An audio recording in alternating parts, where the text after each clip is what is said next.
नमस्कार।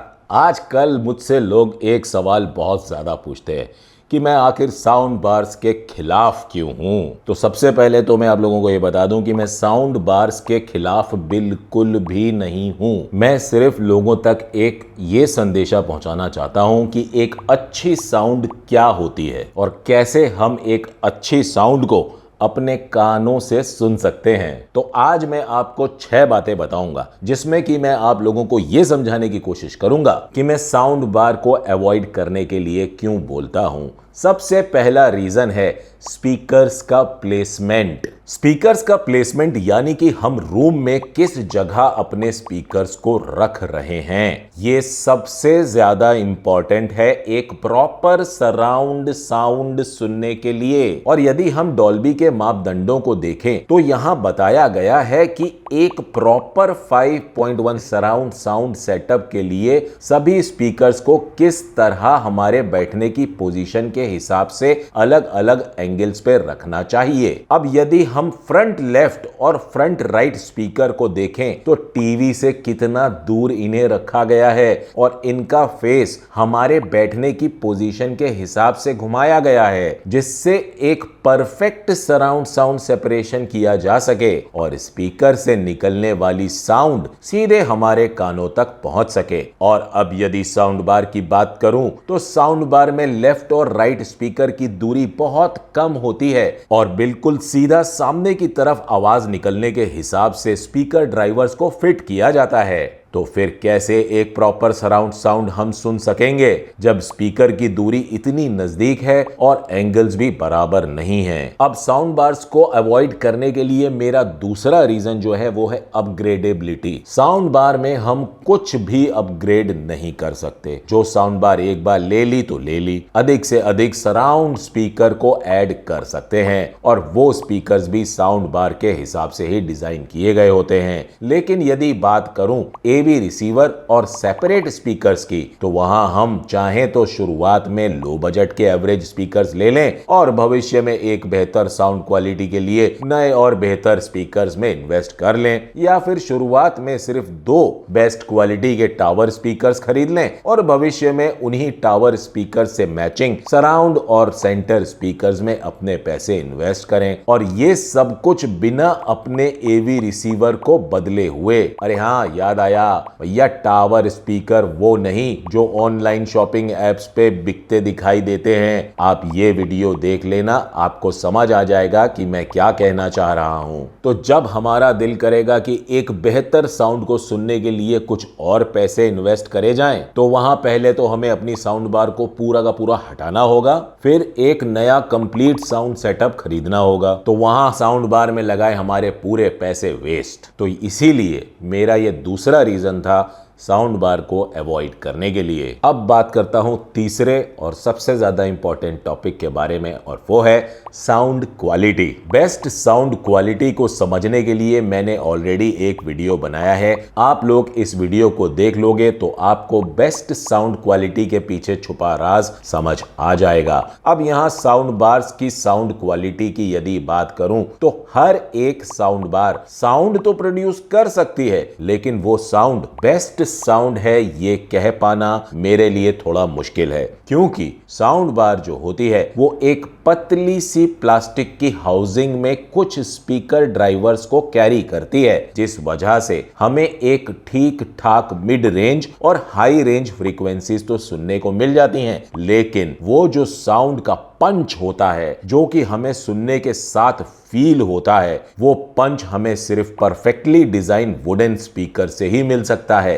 क्योंकि sound bar में इतना रूम ही नहीं होता कि साउंड के उस पंच को क्रिएट कर सके जो पंच एक वुडन स्पीकर से हमें फील हो सकता है। और फिर स्पीकर ड्राइवर का साइज, साउंड बार में जनरली स्पीकर ड्राइवर का मैक्सिमम साइज 3 इंच का होता है, जबकि एक अच्छे वुडन स्पीकर्स की शुरुआत ही 4 इंच के स्पीकर ड्राइवर और 1 इंच के ट्विटर ड्राइवर से होती है। और फिर साउंड बार में अपर बेस और लोअर बेस दोनों के लिए हमें सबवूफर पे ही निर्भर होना पड़ता है, जबकि एक्चुअली सबवूफर सिर्फ लोअर बेस के लिए ही डिजाइन डिजाइन होने चाहिए। अरे हाँ, याद आया, अभी कुछ दिन पहले मैंने अपर बेस और लोअर बेस के ऊपर एक वीडियो बनाया था। वो वीडियो जरूर देख लेना, जिससे आपको अपर बेस और लोअर बेस के बीच का फर्क समझ आ जाएगा। तो बेसिकली छोटा स्पीकर छोटी साउंड, बड़ा स्पीकर बड़ी साउंड। उदाहरण के लिए फोन का स्पीकर यानी कि छोटी साउंड, और सिनेमा हॉल में लगा बड़ा स्पीकर तो बड़ी साउंड। वैसे ही साउंड बार का छोटा स्पीकर छोटी साउंड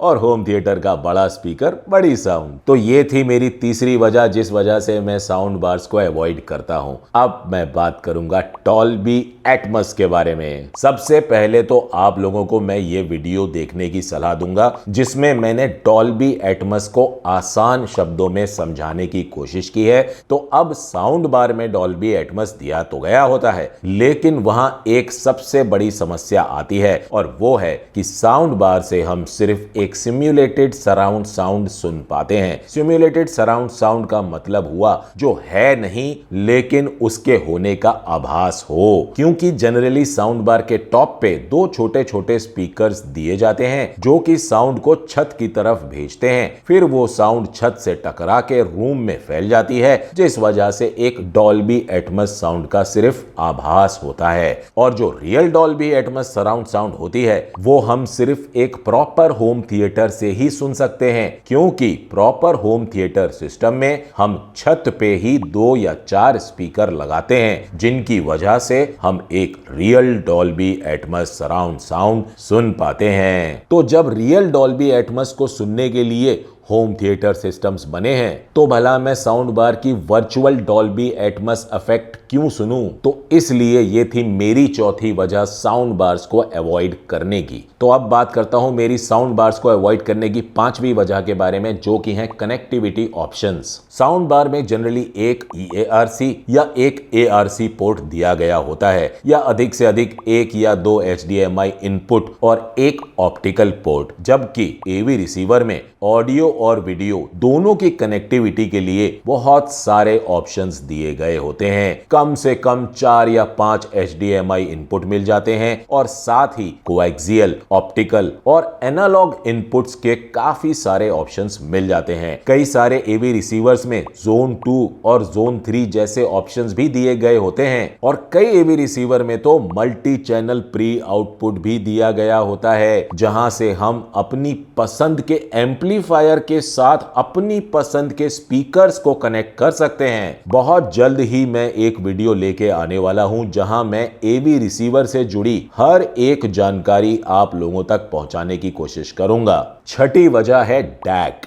अब ये क्या बला है भैया? तो इस वीडियो में मैं बस इतना ही कहूंगा कि DAC जो होता है वो सबसे पहला और सबसे इंपॉर्टेंट पार्ट होता है किसी भी डिजिटल सिग्नल को एनालॉग सिग्नल में कन्वर्ट करने के लिए। साउंड बार में कौन सा DAC चिप लग के आता है, किसी को पता है क्या? मैंने तो फिलहाल किसी भी साउंड बार की स्पेक्स में नहीं पढ़ा है कि कौन सी DAC चिप साउंड बार के अंदर लग के आई वो। और यदि आपके पास कोई साउंड बार हो और अगर आपको पता हो कि उसमें कौन सी DAC चिप लगी है, तो भैया नीचे कमेंट सेक्शन में लिख के जरूर बता देना। DAC की पूरी डिटेल जानकारी आपको इस वीडियो में मिल जाएगी, जहां DAC से जुड़ी हर एक बात को मैंने डिटेल में एक्सप्लेन किया है। तो ये थे वो 6 मेजर इश्यूज जिनकी वजह से मैं साउंड बार को लेना अवॉइड करता हूं। अब यदि कोई मुझसे पूछे कि भैया आपको कोई 5.1 साउंड बार लेनी हो तो आप कौन सी लोगे, तो मेरा जवाब ये होगा कि मैं साउंड बार लेने से बेहतर वो डिवाइस लूंगा जिसमें स्पीकर ड्राइवर भले ही एक प्लास्टिक के बॉक्स में लगा हो, लेकिन